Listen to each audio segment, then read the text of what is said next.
tadi setelah kita bermain-main dengan rigid body, ya sekarang kita kenalan dengan yang namanya fisik material. Ya, apa sih ini? Nah, fisik material ini bukan komponen, tapi dia adalah aset. Ya, dan aset ini digunakan untuk mengatur besarnya gesekan dan kelembaman atau bounciness dari sebuah benda. Ya, buatnya gampang karena dia sebuah aset, maka klik kanannya di panel project sekarang. Saya akan taruh di material saja. Klik kanan, kemudian pilih create, dan cari fisik material. Ya, jangan yang fisik material 2D, karena ini untuk game 2 dimensi. Ya, untuk game 3 dimensi kita pakai fisik material. Nah, ini tinggal diberi nama bebas ya. Saya nggak kasih nama dulu. Kita akan lihat berbagai pengaturan pada sebuah fisik material. Ya, pengaturannya sedikit. Yang pertama dan kedua ini berkaitan satu sama lain, ya, dynamic friction sama static friction. Ini dua-duanya adalah koefisien gaya gesek.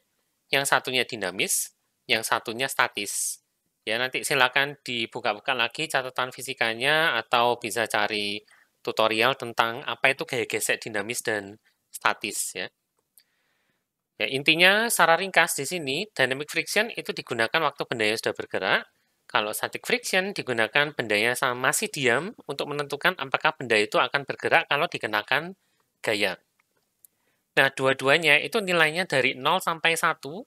0 itu sangat licin, 1 itu sangat kasar. Ya, sementara bounciness itu mendefinisikan kelembaman sebuah benda.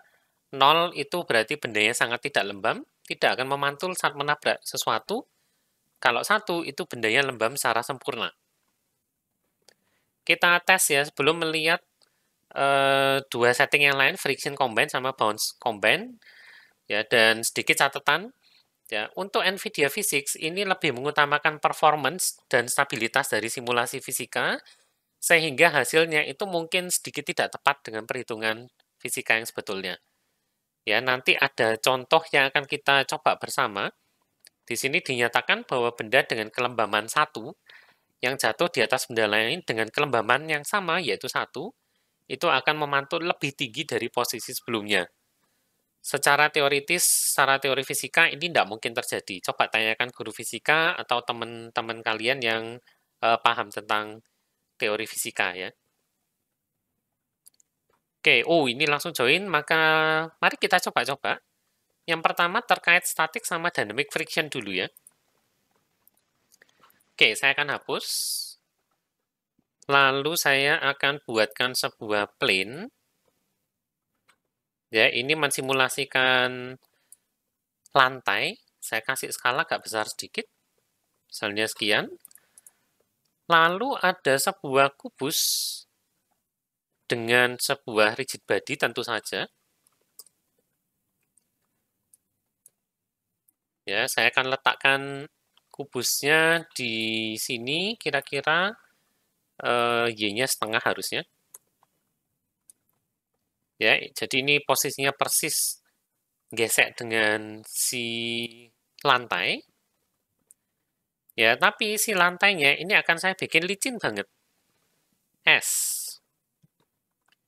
Ya, untuk membuat sebuah permukaan yang licin sekali, itu static dan dynamic friction-nya itu bisa diatur mendekati 0. Ya, dan biasanya nilainya dynamic friction itu lebih kecil dari static friction. Ya, tapi tidak selalu sih. Ya, bisa dicoba-coba aja, nanti dimain-mainkan sesuai kebutuhan. Nah, kalau si kubus ini nanti saya kenakan gaya dorong, ya, saya kenakan sebuah gaya dorong, logikanya adalah si kubus saya ini tidak akan pernah berhenti. Karena plane-nya ini lagi licin. Ya, mungkin saya coba bikin material semacam es gitu ya. Mungkin warnanya saya ganti. Ya, walaupun warna esnya bukan benar-benar gini sih. Ya, mirip lah ya. Untuk ilustrasi aja. Kemudian pada kubus ini saya harus berikan script untuk dorong. Ya, karena kalau didorong menggunakan manipulasi transform, misalkan ini saya gerakkan manual nanti, tidak akan kelihatan efek dari si fisik materialnya, ya, sehingga saya perlu script. Waduh, sebentar, ini terlanjur namanya new behavior, saya akan hapus saja. Create baru dengan nama push.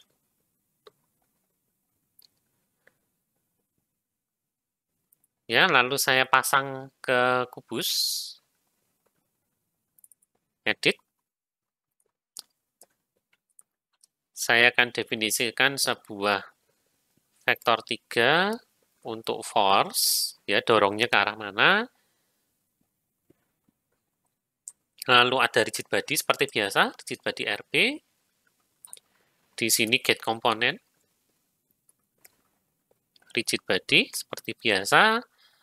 Dan tiap kali update, atau sebetulnya kalau berurusan dengan fisik, kita pakai fix update ya. Saya akan pakai fix update aja. Nah, kalau teman-teman nginstal Visual Studio-nya sudah terhubung ke Unity, untuk menambahkan fix update bisa pakai klik kanan, lalu implement Unity Messages, ya, atau shortcut-nya Ctrl-Shift-M. Nah, saya akan gunakan fix update dan bukannya update. Jadi update-nya saya hapus. Kemudian di sini saya akan cek penekanan tombol klik kanan. Ya, dan saya tahu itu ada di tombol virtual Fire 2 atau Fire 1 aja deh. Ya, klik kiri aja, ngapain klik kanan ya? Pakai klik kiri aja, itu ada di Fire 1. Dan ini saya akan berikan sebuah gaya sebesar force. Ya, tapi karena ini gaya dorong, saya tidak mau mengaplikasikan force-nya itu secara merata tiap fix update, maka saya gunakan mode kedua, namanya impulse.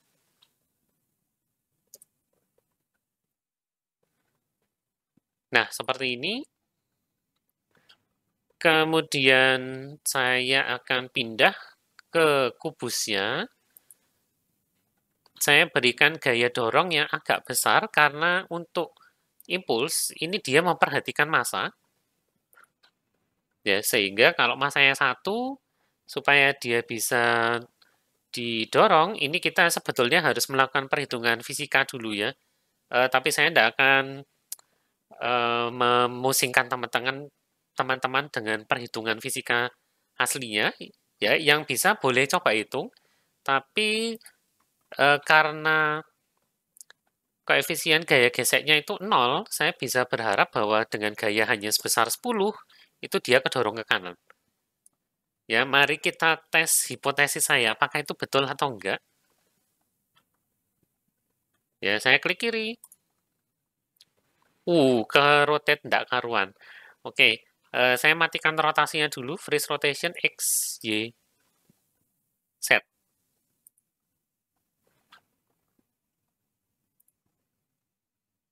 Nah, bisa ya, waktu saya klik kiri, ternyata tidak sesuai dengan keinginan ya. Tadi inginnya adalah kalau diklik, karena ini licin sekali, harusnya dia tidak berhenti. Tapi kenapa di sini berhenti?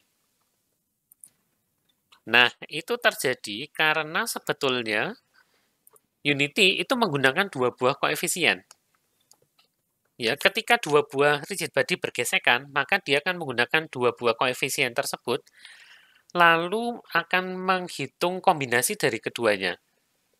Nah, itulah sebabnya di sini ada pengaturan friction combine sama bounce combine. Ya, dari dua buah rigid body tersebut dilihat frictionnya, dynamic friction sama static friction sama bounciness masing-masing dari kedua buah game object. Lalu, apakah di rata-rata, diambil minimum, dikalikan, atau diambil maksimum. Nah, untuk keperluan kita, ya, by default, kalau kita bikin fisik material baru, itu nilainya adalah dynamic friction 0,6, static frictionnya 0,6. Ya, sehingga kalau kita punya plane ini yang ini belum kita atur sebetulnya ya. Kita belum atur supaya plane ini punya fisik material S. Nah, itu tadi saya lupa. Ya, caranya mengatur adalah di game object-nya, silakan cari collider-nya. Dalam hal ini adalah mesh collider. Kemudian di bawah itu ada setting material dan dia minta fisik material.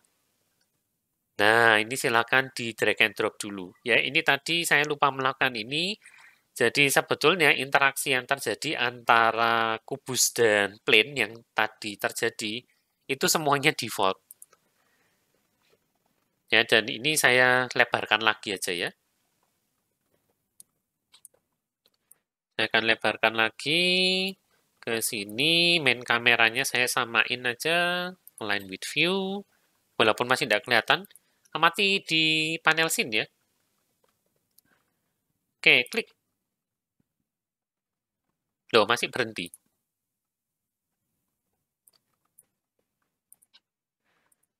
Ya, ternyata masih berhenti. Nah, tapi kalau di S ini saya ganti friction combine-nya minimum, ya karena ini 0 berarti ini yang dipakai. Maka harapannya ketika saya klik sekali di sini, nah kubus saya tidak berhenti sama sekali. Lagi ya, saya klik sekali di game, kubusnya tidak berhenti. Nah, itu terjadi karena friction combine-nya sekarang diambil yang minimum, sehingga yang diambil adalah nilai ini ya. Dynamic friction-nya 0, static friction-nya 0, sehingga gesekannya licin sekali, ya gesekannya hampir tidak ada sama sekali ya kalau 0, sehingga sebuah objeknya dalam hal ini kubus yang dikasih gaya tidak akan pernah berhenti. Nah, itu gunanya dynamic dan static friction. Sekarang kita coba yang bounciness. Ya, seberapa lembab sebuah benda. Di atasnya plane, saya akan buat sebuah sphere. Ya, saya reset dulu posisinya 0, 0, 0. Y-nya taruh 10. Cukup tinggi. Saya akan besarkan sphere-nya biar kelihatan. 2, 2, 2. Saya dekatin aja deh, biar kelihatan dikit. Nah, di situ ya. Oh, tidak tidak persis di atasnya. Nanti jatuh itu. Lalu tambahkan rigid body seperti biasa. Ya, kalau ini dijalankan apa adanya, maka ya langsung berhenti gitu aja. Ya, kenapa? Default bounciness itu adalah 0. Ya, ingat kalau bounciness-nya 0, maka benda itu tidak lembab sekali, ya, sehingga dia tidak akan mantul waktu menabrak sesuatu. Nah, kalau itu di set 1, sehingga ini saya ganti membal ya, bola yang membal, bounciness-nya diganti 1, dan lihat ini settingnya masih average, maka yang terjadi adalah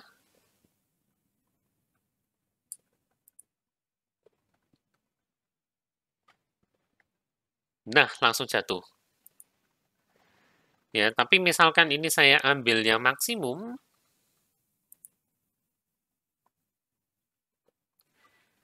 masih jatuh.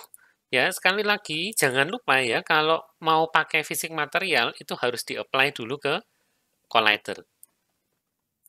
Nah, gini. Ya, ini jangan dilupakan. Oke, saya kembalikan lagi bounciness-nya 1 dengan combine-nya masih average. Nah, jadinya seperti itu. Oke, lagi. Sekarang bounce combine-nya dibikin multiply. 1 kali 0, 0. Diam. Ya, default-nya 0 tadi ya. Nah, kalau ini saya ambil maksimum, maka yang terjadi adalah secara teori fisika, maka dia akan kembali ke ketinggiannya semula. Ya, tadi ketinggian semulanya adalah di Y sama dengan 10. Ya, tapi sekali lagi karena fisik ini mengutamakan performance dan stabilitas, maka teman-teman bisa melihat sendiri bola saya tambah lama tambah naik. Ya, ketinggian maksimumnya si bola ini semakin lama semakin tinggi. Ya, harusnya tadi maksimal 10, tapi bisa terlihat di sini Y-nya. Ya, sekarang sudah 13. Ini tidak mungkin terjadi pada kehidupan nyata. Ya, tapi karena ini simulasi komputer, ya bisa-bisa aja sih. Ya, jadi itu gunanya bounciness. Jadi kita sudah membahas tentang friction dengan dynamic dan static, lalu ada bounciness. Ya, dan jangan lupa ngatur kombinasi keduanya. Serta saat mau menggunakan fisik material, jangan lupa di-setting ke collider di bagian material. Ya, ini wajib dilakukan. Nah, itu aja untuk fisik material. Ya, pada video terakhir kita akan mencoba membahas joint. Ya, joint ini apa? Kita akan pelajari bareng pada video berikutnya.